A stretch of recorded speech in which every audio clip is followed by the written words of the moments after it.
नमस्कार दोस्तों, आप सभी का study for UPSC PC channel में स्वागत है। आज तारीख है 15 नवंबर 2025 और आज का डिटेल न्यूज़पेपर आर्टिकल डिस्कशन का वीडियो होगा। जिस वीडियो में हम लोग कई सारे टॉपिक को पढ़ेंगे। कल बिहार इलेक्शन का रिजल्ट आया है जिसमें एनडीए जो अलायंस है उसकी जीत हुई है और मैक्सिमम सीट उनको ही मिला है, 200 प्लस में जीते हैं वो। और जो महागठबंधन था जिसमें आरजेडी, कांग्रेस इत्यादि शामिल थे, वो बुरी तरीके से हारे हैं, अपने भी सीट नहीं बचा पाए हैं। जनसुराज जिससे बहुत उम्मीद की जा रही थी, लेकिन सोशल मीडिया से कोई भी चुनाव नहीं जीता जाता है, उनको 0 सीटें प्राप्त हुई हैं। और आज के न्यूज़ में हम लोग क्या सब देखेंगे, तो बिहार इलेक्शन ने क्या सिखाया है देश को। सबसे पहली चीज़ जो बोली जा रही है बिहार इलेक्शन जीत के बाद, महिलाओं को बोला जा रहा है 10,000। सोचिए, किसी राज्य की महिलाओं ने वोट किया और वोट के बाद उनको बोला जा रहा है 10,000 वोट, है ना। ये उस मानसिकता को दिखाता है जिसमें आप बाइस्ड हो जाते हैं किसी राज्य के लिए। वही स्थिति है बिहार के साथ में। अगर एनडीए जीती है तो 10,000, और अगर एनडीए हारती, आरजेडी और कांग्रेस का अलायंस जीतता तो जातिवादी, है ना। महाराष्ट्र के इलेक्शन से पहले होता है बटेंगे तो कटेंगे, धार्मिक आधार पर विभाजन होता है, वहाँ पर ही महिलाओं के लिए 2,500 3,000 ऐलान किए जाते हैं। कर्नाटक में इलेक्शन से पहले रसोई वगैरह का ऐलान किया जाता है कि भाई खाना देंगे हम आपको मुफ्त में, इत्यादि इत्यादि। लेकिन बिहार इलेक्शन में अगर एनडीए जीती है या कोई भी पार्टी जीतती है तो झट से जनता को गाली देना शुरू कर दो कि 10,000 में ख़रीद लिया। और अगर आरजेडी कांग्रेस जीत जाती तो जातिवाद हो गए। तो इस प्रकार से समझिएगा, खुद से तो कम से कम ये चीज़ें मत कीजिए। लोगों ने कोई एक योजना को देखकर वोट नहीं किया है, जैसा लोगों को सही लगता है चुनावी समीकरण के हिसाब से जो सही बैठा वो जीते। इसमें जनता को गाली देना, 10,000 रुपये कोई सरकार अपने घर से लाई थी क्या? जनता के ही पैसे थे, उन्हीं को मिले हैं। तो कृपया इन सब चीज़ों से बच के रहिएगा। बिहार के इलेक्शन ने बहुत कुछ सिखाया है देश को। पहला चीज़ जो सिखाया है कि कास्ट इत्यादि के मैटर पर चुनाव नहीं लड़े जाएंगे। अब लड़ा जाएगा विकास के मुद्दे पर, चाहे वो आरजेडी हो, कांग्रेस हो या बीजेपी हो या कोई भी पार्टी हो। सभी इस बार जाति से हट करके केवल और केवल डेवलपमेंट के मुद्दों पर चुनाव लड़ा गया है। कास्ट से ज़्यादा डेवलपमेंट की चर्चा रही है इस बार, नौकरी की चर्चा रही है, उद्योग लगाने की चर्चा रही है। कास्ट जैसे जो मुद्दे थे वो इस बार हावी नहीं हो पाए। दूसरा जो सिखाया है वो है ये कि सांप्रदायिकता का कोई भी बिहार के इलेक्शन में कहीं पर भी कोई योगदान नहीं देखा गया, 0, चर्चा भी नहीं हुई। यूपी इलेक्शन हो, महाराष्ट्र इलेक्शन हो, इन सभी इलेक्शन से पहले आपको दिखेंगे सांप्रदायिकता के मुद्दे, पाकिस्तान का इशू इत्यादि इत्यादि इत्यादि। लेकिन बिहार में वो चीज़ नहीं दिखा है। जिस राज्य को सबसे पिछड़ा माना जाता है उसने पूरे देश को दिखाया है कि लोकतंत्र किस प्रकार से होता है। तीसरा चीज़ जो सिखाया है बिहार के इलेक्शन वो है ये कि महिलाओं को इग्नोर मत करो आप इलेक्शन में या पॉलिसी मेकिंग में। नीतीश कुमार, अगर कोई पुरुष वोट ना दे तो चलता है, लेकिन बिहार की महिलाएं नीतीश कुमार के लिए कुछ भी कर सकती हैं, किसी भी हद तक जा कर के उनको वोटिंग कर सकती हैं, क्योंकि उनके योजनाएं ऐसी चलाई गई जिसमें वाकई महिलाओं के जीवन पर प्रभाव पड़ा है और इसके कारण से उन्होंने बढ़ चढ़ करके वोट भी दिया है। शराबबंदी के आप हज़ार निकालने कमियां कि ये होता है वो होता है, लेकिन फिर भी बिहार की महिलाएं हैं जिन्होंने शराबबंदी को सपोर्ट किया है और वो इस इलेक्शन के रिजल्ट में दिखा है। तो कृपया करके अपने ही राज्य के महिलाओं के ऊपर में इतना ख़राब ब्लेम लगाना बंद करें और ये समझिए कि जो चुनाव लड़ा गया है वो किन मुद्दों पर लड़ा गया है।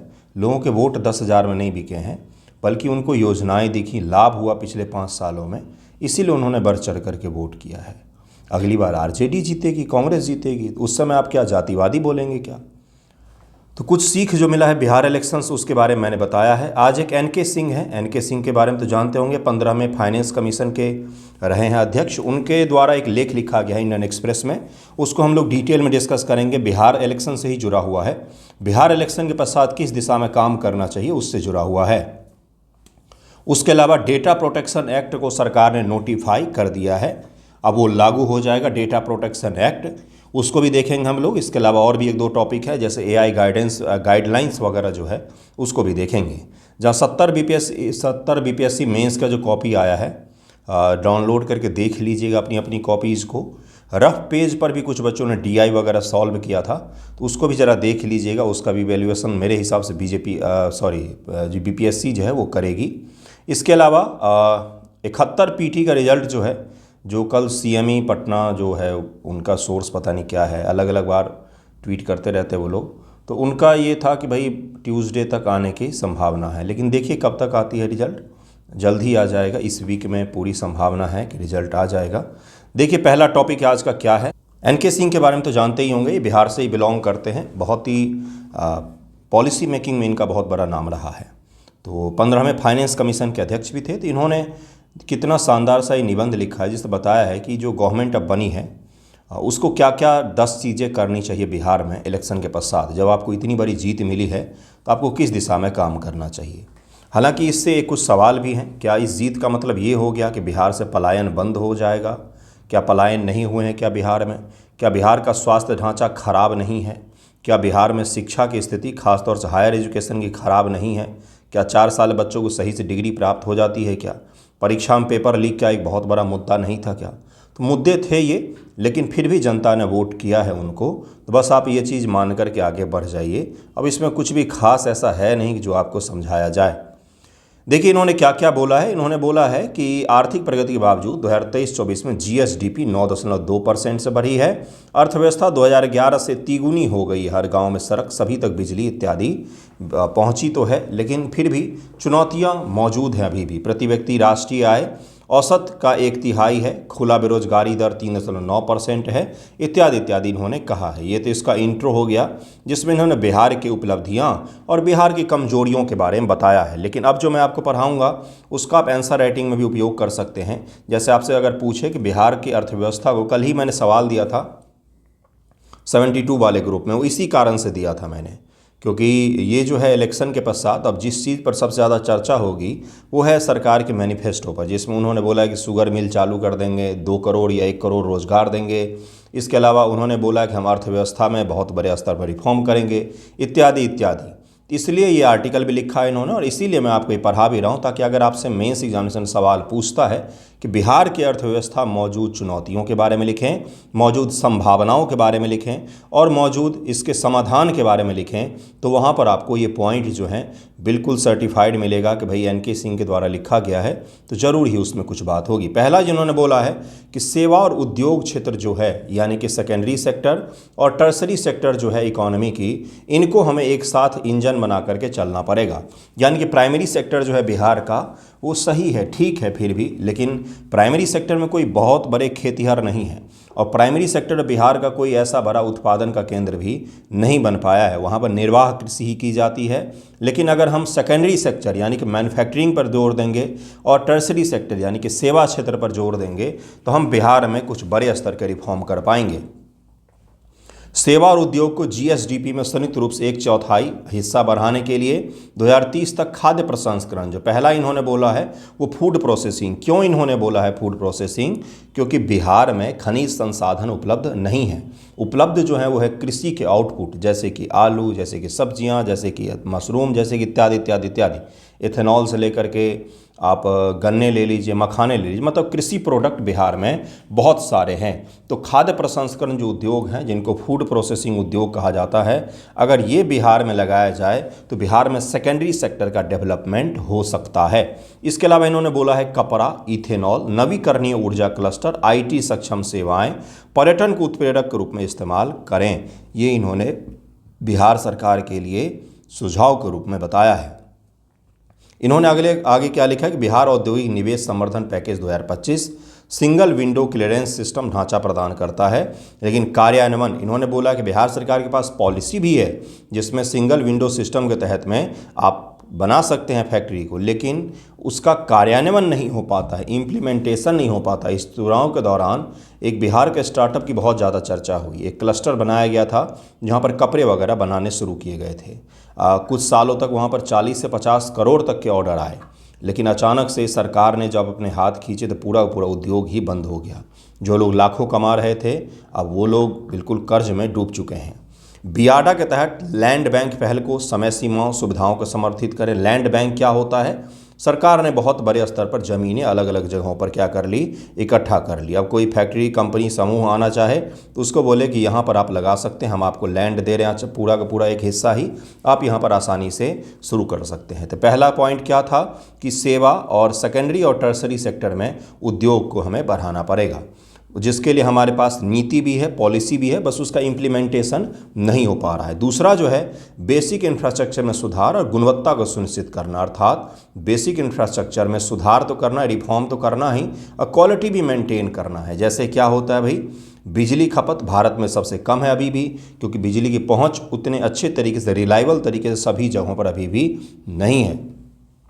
जीएसडी में 3.7% पूंजीगत व्यय के साथ बिजली, लॉजिस्टिक यानी कि सड़क, डिजिटल नेटवर्क में निरंतर निवेश करने की आवश्यकता है। इन्होंने बोला कि पूर्वी फ्रेट कॉरिडोर, नए हवाई अड्डे और जलमार्ग जो राष्ट्रीय आपूर्ति श्रृंखलाओं के साथ एकीकरण कर दिया जाएगा, तब जाके जो है बिहार का इंफ्रास्ट्रक्चर जो है वो बेहतर हो पाएगा। वैसे अगर मुझसे पूछें तो बिहार का इंफ्रास्ट्रक्चर है, वहाँ पर जो इच्छा शक्ति की कमी है ना, उसके कारण से सही प्रकार के उद्योग धंधे नहीं लग पाते हैं।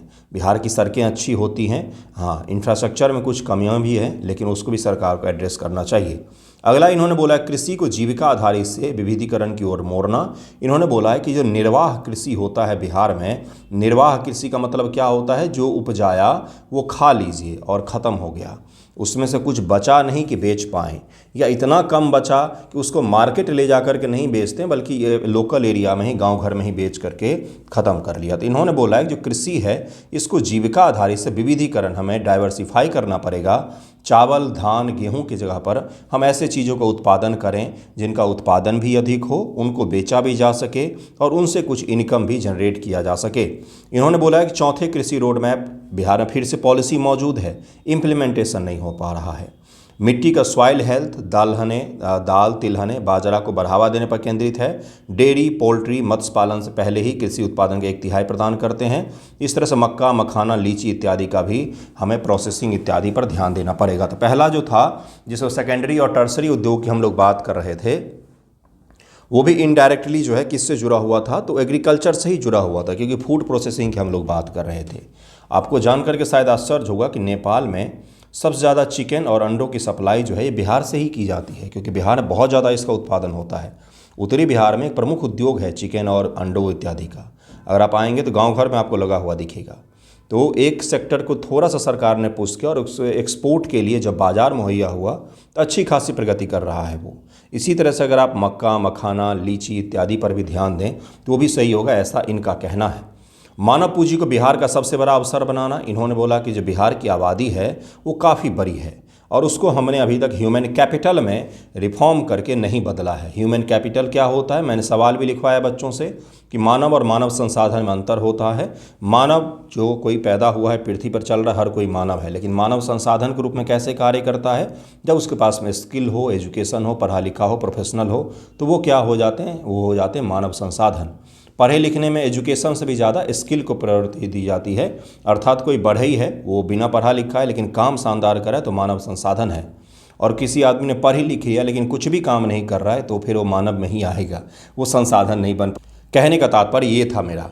तो यहाँ पर इन्होंने बोला कि मानव पूंजी को बिहार का सबसे बड़ा अवसर बनाना चाहिए। मानव पूंजी बिहार का सबसे बड़ा अवसर है। साक्षात्कार दर जो है, साक्षरता दर 74.3% है, महिलाओं के 66.1% है।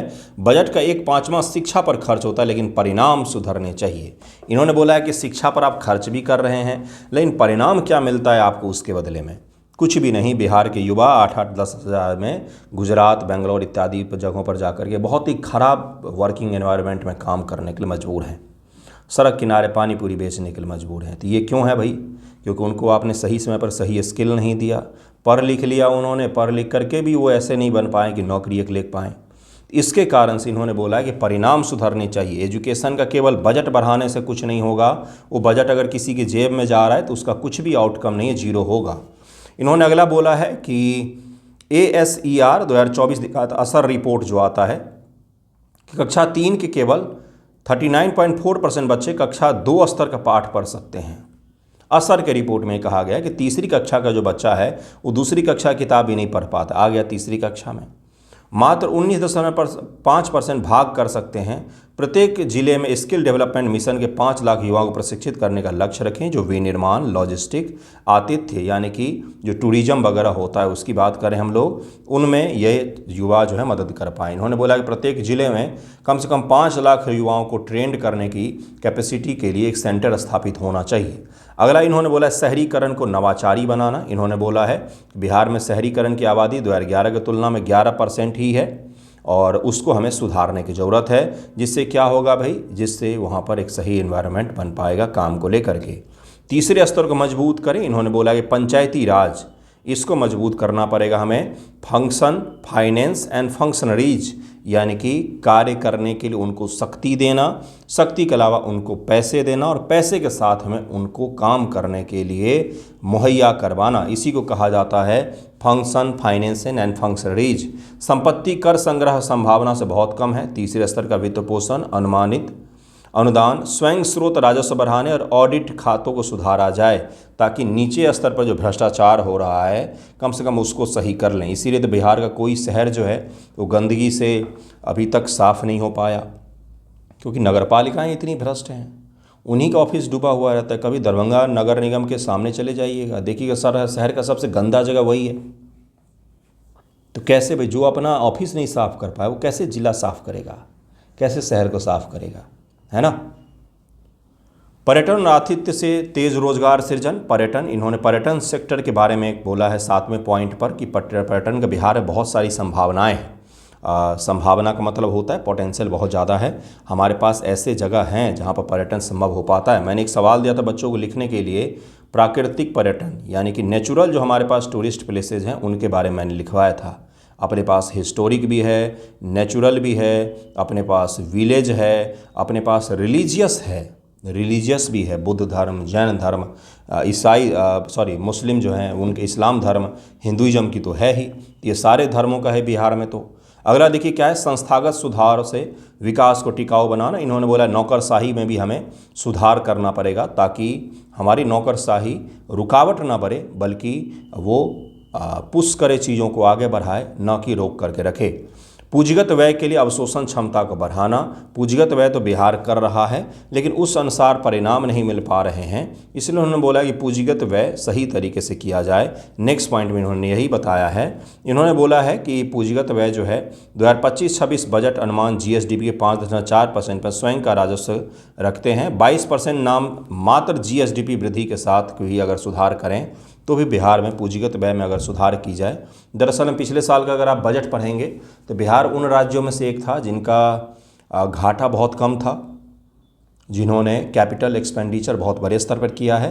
कैपिटल एक्सपेंडिचर का मतलब क्या होता है, ऐसी चीज़ों को खरीदना जिनसे हम कुछ भी आउटकम प्राप्त कर सकें।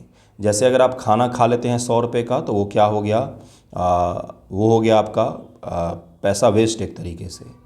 लेकिन वहीं पर अगर आप 100 रुपये का कुछ ऐसा खरीद लेते हैं जिससे आप आगे भी पैसे बना पाएँ, तो वो कैपिटल एक्सपेंडिचर होता है। जैसे सड़क, हॉस्पिटल, ये सब कैपिटल एक्सपेंडिचर में आता है, क्योंकि इससे राज्य के विकास होते हैं। वहीं पर वेतन वगैरह जो है वो दूसरे मद में आता है। तो इन्होंने बोला है कैपिटल व्यय जो हम कर रहे हैं, पूंजीगत व्यय जो कर रहे हैं, उसको सही दिशा में सही तरीके से किया जाए। योजनाओं की ट्रैकिंग करें, कहाँ पर कितना खर्च हो रहा है, कहाँ पर कितना लगाया और क्या बदले में प्राप्त किया हमने, इस पर ध्यान रखा जाए। 10वां जो इन्होंने बोला है कि महिला मतदाताओं को उछाल को सशक्तिकरण का आधार बनाना। बिहार की महिलाओं ने 8% ज़्यादा वोट किया है पुरुषों की तुलना में। पुरुषों ने अगर 100 उनका आया है, मान लीजिए उनका 70% वोटिंग है पुरुषों का, तो महिलाओं का 78% है। 8% महिलाओं का वोटिंग परसेंटेज ज़्यादा है, संख्या तो नहीं, परसेंटेज ज़्यादा है, मैं कह रहा हूँ आपको। इसको हमें सशक्तिकरण के आधार के रूप में बना करके उन्हें भी आगे करना चाहिए, क्योंकि बिहार वुमेन एम्पावरमेंट में अभी भी थोड़ा सा पीछे चल रहा है। हालांकि शानदार स्तर के रिफॉर्म किए गए हैं बिहार में, ये भी सच है। तो अगला जो पॉइंट इन्होंने बताया वो यही है। तो ये 10 पॉइंट इन्होंने एनके सिंह जी ने बताए हैं। कृपया इनको सही से नोट डाउन करके रखें। अगर पीडीएफ मिलता है आपको तो एक बार आंसर राइटिंग करके रखें, क्योंकि ये सारे पॉइंट्स आप उपयोग कर सकते हैं निबंध में, आंसर राइटिंग में, GS1 GS2 के पेपर में, इंटरव्यू देने जाएं तो वहाँ पर भी ये बता सकते हैं कि एनके सिंह जी ने ये सुझाव दिया है। अगर आपसे पूछा जाता है इंटरव्यू में, जो कि अक्सर पूछा जाता है बीपीएससी इंटरव्यू में, कि बिहार के इकोनॉमी को सुधारने के लिए क्या क्या प्रयास करने चाहिए, आपसे पूछ लेगा ऐसे ही, तो वहाँ पर आप इन पॉइंट्स में से एक दो को बता सकते हैं। ओके, नेक्स्ट टॉपिक देखिए क्या है। अगला टॉपिक है कि centre notify data protection rule. बहुत दिनों के बाद इसको नोटिफाई कर दिया गया है। 2023 में यह अधिनियम बना था, लेकिन इसका नोटिफिकेशन अभी जारी किया गया है। और ज़रा देखेंगे कि इसका प्रावधान क्या क्या है, क्या क्या इससे सरकार जो है वो प्राप्त करना चाह रही है और ये किस प्रकार से डेटा प्रोटेक्शन को भारत में मजबूत करेगा। तो 2023 का यह अधिनियम है जिसको राष्ट्रपति की मंजूरी मिलने के 2 वर्ष बाद इसको अधिसूचित किया गया है और अब इसको लागू किया जा रहा है। सुप्रीम कोर्ट का 8 वर्ष पुराना मामला था पुट्टुस्वामी मामला, उसमें राइट टू प्राइवेसी की बात की गई थी। उसके बाद ही ये एक्ट बनाया गया था भारत सरकार के द्वारा और अब इस एक्ट को नोटिफाई भी कर दिया गया है। अब यहाँ से आपके सवाल 71 बीपीएससी मेंस में पूछे जाने के चांसेस 90% से ज़्यादा हो गए हैं, क्योंकि ये एक्ट अब लागू होने वाला है। देखिए क्या है इसके प्रावधान, उसको ज़रा डिटेल में समझेंगे और ध्यानपूर्वक समझना है, क्योंकि यह प्रीलिम एग्ज़ाम में स्टेटमेंट बना करके अब पूछा जा सकता है, चाहे वो यूपीएससी का एग्ज़ाम हो, बीपीएससी का एग्ज़ाम हो या यूपीपीएससी का एग्ज़ाम हो। स्टेट पीसीएस स्तर के, यूपीएससी स्तर के सभी परीक्षाओं में पूछा जाएगा। एईडीओ में क्या पूछा जा सकता है कि डेटा प्रोटेक्शन एक्ट कब लाया गया था, किस मामले से जुड़ा हुआ यह है, तो के पुट्टुस्वामी वार्ड है उससे जुड़ा हुआ है और 2017 में वो फैसला आया था। राइट टू प्राइवेसी जो है, राइट टू प्राइवेसी यह संविधान के किस आर्टिकल में आता है, मूल अधिकार के किस आर्टिकल में आता है, ये पूछ सकता है ईडीओ में। बीपीएससी में भी ये चीज़ पूछ सकता है। तो आप मुझे कृपया ज़रूर बताएं कि राइट टू प्राइवेसी जो है यह संविधान के किस आर्टिकल में आता है। मूल अधिकार में ही आता है, लेकिन किस में आता है ये ज़रा बताने का मुझे प्रयास करें। या आता भी नहीं है कि नहीं, ये भी ज़रा मुझे बताएं कि नहीं आता है तो भी मुझे बता दें, क्योंकि मुझे नहीं आता है ये चीज़। परिचय, यह भारत का पहला व्यापक डेटा संरक्षण कानून है। डेटा संरक्षण बहुत ज़्यादा ज़रूरी हो गया है। जितना ज़्यादा पर्यावरण का संरक्षण ज़रूरी है, जितना ज़्यादा मानवों का संरक्षण ज़रूरी है, जितना ज़्यादा आपके लिए सही इन्वायरमेंट का संरक्षण ज़रूरी है, जल का संरक्षण ज़रूरी है, उसी प्रकार से आपके डेटा का भी संरक्षण ज़रूरी है। वो डेटा की बात नहीं हो रही जो दिन भर आप रील देख करके उड़ा देते हैं, वो डेटा नहीं, वो इंटरनेट वाला डेटा नहीं। डेटा आपसे जुड़ी हुई सूचनाएं, इस देश के लोगों से जुड़ी हुई सूचनाएं, इन सभी को डेटा कह दिया जाता है। हर छोटी से छोटी, बड़ी से बड़ी सूचनाएं आपकी जो हैं वो बहुत ज़्यादा ज़रूरी होती हैं। उनका उपयोग किया जा सकता है, उनका दुरुपयोग किया जा सकता है। इसीलिए हर देश, हर सरकार अपने यहाँ के लोगों का डेटा का प्रोटेक्ट करके रखती है, संरक्षित करके रखती है। और जो लोग हैं उनको अधिकार देती कि इन कंपनियों से, इन बड़ी बड़ी कंपनियों से भी अपने डेटा का संरक्षण करें, चोरी ना हो, डुप्लीकेसी ना हो और उसका पायरेसी ना हो। जो डिजिटल व्यक्तिगत डेटा प्रबंधन के लिए कानूनी ढांचा प्रदान करता है। इसका उद्देश्य व्यक्तिगत निजता की रक्षा करते हुए वैध डेटा प्रसंस्करण को अनुमति देना। डेटा के प्रसंस्करण की अनुमति भी दी जाती, लेकिन व्यक्तिगत निजता जो आपकी प्राइवेसी है उसका ध्यान रखते हुए आपके डेटा का उपयोग करने की अनुमति इस एक्ट के द्वारा दी जाती है। सबसे पहले मैंने आपको क्या समझाया, मैंने आपको समझाया कि क्यों ज़रूरी है ये। तो मैंने आपको समझाया क्यों ज़रूरी है। मैंने आपको ये भी बताया कि जल संरक्षण जैसे ज़रूरी वैसे डेटा संरक्षण भी ज़रूरी। क्यों ज़रूरी है ये भी आपको बताया है। सर्वोच्च न्यायालय के वर्ष 2017 के के.एस. पुट्टुस्वामी निर्णय के लगभग 6 वर्ष बाद अधिनियमित, जिसमें अनुच्छेद 21 के तहत निजता का मूल अधिकार के रूप में मान्यता दी गई। बता ही दिया मैंने तो ये भी। देखिए आपसे सवाल क्या एग्जाम में पूछेगा, सवाल नोट डाउन कर सकते हैं। सवाल पूछेगा कि राइट टू प्राइवेसी जो है आर्टिकल 21 के तहत में संरक्षित है। राइट टू प्राइवेसी को संरक्षित करने में डेटा प्रोटेक्शन एक्ट 2023 की भूमिकाओं को स्पष्ट करें। तो इसमें 2 मैंने सवाल पूछ लिए। राइट टू प्राइवेसी के बारे में पूछ लिया मैंने, जो पॉलिटी का हिस्सा हो गया, और डेटा प्रोटेक्शन एक्ट के बारे में मैंने पूछ लिया, जो करंट अफेयर का हिस्सा हो गया। या सीधा सीधा पूछ सकता है कि डेटा प्रोटेक्शन एक्ट जो लाया गया है, डिजिटल व्यक्तिगत डेटा संरक्षण अधिनियम, डिजिटल व्यक्तिगत DPDS कहा जाता है इसको। तो डेटा प्रोटेक्शन जो अधिनियम लाया गया है इसके बारे में लिखें या इसके प्रावधानों का स्पष्ट करें। अगला सवाल पूछ सकता है कि आज के दौर में भारत की नीड है, भारत की ज़रूरत है डिजिटल व्यक्तिगत डेटा संरक्षण अधिनियम, स्पष्ट करें। ये आपका तीसरा सवाल हो गया। इस प्रकार सवाल कोई भी पूछे उसके मुख्य भाग में क्या है, तो यही है, ये एक्ट है जो आपसे पूछा जा सकता है। यह अधिनियम गोपनीयता, डेटा संरक्षण दायित्वों को रेखांकित करने के लिए यूरोपीय संघ के सामान्य डेटा संरक्षण अधिनियम, जनरल डेटा प्रोटेक्शन एक्ट जो EU का है, EU का है कि वैश्विक ढांचे से प्रेरित है। इसी प्रकार का एक एक्ट अमेरिका ने भी बना रखा। चीन का तो अलग ही इशू है, वहाँ तो बहुत ही ज़्यादा कठोर कानून है। वहाँ तो चीन के लोगों का डेटा बाहर जा ही नहीं सकता है, क्योंकि बाहर की किसी चीज़ को वो लोग अनुमति ही नहीं देते। वहाँ गूगल भी नहीं चलता, यूट्यूब भी नहीं चलता है। तो इसके कारण से भारत में भी इस प्रकार का एक्ट लाया गया है। प्रयोज्यता या अधिनियम भारत के भीतर संसाधित डिजिटल व्यक्तिगत डेटा पर लागू होता है, चाहे वो डिजिटल रूप से एकत्र किया गया हो या बाद में डिजिटलाइज किया गया हो। किसी भी प्रकार से है तो उन सभी पर लागू होता है। इसके अतिरिक्त यदि भारत में वस्तुएं या सेवाएं प्रदान करने के उद्देश्य से भारत के बाहर डेटा का संसाधन किया गया है तो वह भी इस अधिनियम के अंतर्गत आएगा। अगर कोई कंपनी है जिसने भारतीय लोगों का डेटा भारत के बाहर कहीं पर संरक्षित किया हुआ है तो वो भी इसके दायरे में आएगा। ये सारे प्रावधान याद रखने हैं, स्टेटमेंट बनाकर यही पूछे जाते हैं। यह अधिनियम उन व्यक्तिगत डेटा पर लागू नहीं होता है जो व्यक्तिगत कार्यों के लिए उपयोग किए जा रहे हों या डेटा प्रिंसिपल द्वारा सार्वजनिक किए गए हों अथवा किसी विधिक दायित्व के अंतर्गत सार्वजनिक किए गए हों। सहमति क्या है? व्यक्तिगत डेटा को केवल किसी वैध उद्देश्य के लिए डेटा प्रिंसिपल की सहमति से ही संसाधित किया जा सकता है। जिसका डेटा है उसकी अनुमति के बिना डेटा को स्टोर और प्रोसेस नहीं किया जा सकता है, ऐसा इसमें कहा जा रहा है।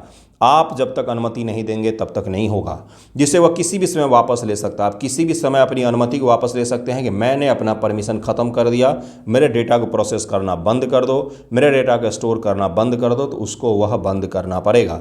बच्चे या दिव्यांग व्यक्तियों के मामले या सहमति माता पिता या विधिक अभिभावक द्वारा दी जानी चाहिए। अगर कोई छोटा बच्चा है, छोटे बच्चे का मतलब 2 साल 3 साल नहीं होता, मतलब बच्चे हैं 18 से कम आयु के हैं कोई भी, तो उनके संबंध में जो पेरेंट्स होते हैं उनके अधिकार क्षेत्र में आएगा ये परमिशन देना। या तो उनका कोई भी विधिक पेरेंट जो है, लीगल उनके जो भी पेरेंट हैं उनके अंतर्गत आएगा कि वो डेटा के प्रोटेक्शन, डेटा के अनुमति देते हैं कि नहीं देते हैं। DPDP अधिनियम जो है 2023 की धारा 9 के तहत बच्चों को डेटा को संसाधित करने के पहले सत्यापित अभिभावकीय सहमति अनिवार्य करता है। 18 वर्ष से कम आयु के अवयस्कों के विरुद्ध हानिकारक प्रोसेसिंग लक्षित विज्ञापन पर प्रतिबंध लगाता है। 18 वर्ष से कम आयु के बच्चों को अगर आप टारगेटेड एडवर्टाइजमेंट दिखाएंगे तो उस पर भी रोक लगाया गया है। लेकिन ये कैसे तय किया जाए? अब इसी में यहाँ पर दिक्कत है। ये कैसे तय किया जाएगा कि ये जो फ़ोन है वो 18 वर्ष से कम आयु का बच्चा चला रहा है, उस पर कौन सा ऐड आना चाहिए कौन सा नहीं? क्योंकि फ़ोन तो कोई भी चला सकता है, उसमें तो कोई ऐसा नहीं है कि 18 वर्ष से ज़्यादा आयु होगी तभी आपका फ़ोन खुलेगा। तो ये यहाँ पर भले लिख दिया गया हो, लेकिन ये तब तक वाकई रूप से व्यवहार्य नहीं होगा जब तक कि ये न सिक्योर किया जाए कि कौन फ़ोन चला रहा है, कौन लैपटॉप चला रहा है, 18 वर्ष से कम या ज़्यादा कैसे है वो, ये कैसे तय किया जाएगा? ठीक है, किसी भी उपयोगकर्ता जिसकी आयु 18 से कम हो इस अधिनियम के तहत बालक माना जाएगा। अभी मैंने बताया आपको, वैध उपयोग जैसे सरकारी सेवा, चिकित्सा आपात स्थितियों के लिए सहमति आवश्यक नहीं होगी। जैसे सरकारी सेवाएं हैं उनके लिए आपका डेटा अगर उपयोग किया जा रहा है या मेडिकल इमरजेंसी कोई बन गया उसके लिए आपका डेटा उपयोग किया जा रहा है, तो ऐसे समय में परमिशन लेने नहीं जाएंगे, वो आपका डेटा उपयोग कर सकते हैं। डेटा प्रिंसिपल का अधिकार और कर्तव्य, आपके अधिकार और कर्तव्य क्या होगा? डेटा प्रिंसिपल वे व्यक्ति जिनका व्यक्तिगत डेटा का प्रसंस्करण किया है, जैसे कि आप या मैं, को जानकारी प्राप्त करने, सुधार या हटाने का अनुरोध करने, शिकायत निवारण मांगने, मृत्यु या अक्षमता की स्थिति में प्रतिनिधि नामित करने का अधिकार होगा कि वो किसको अपना प्रतिनिधि नियुक्त करके जाते हैं।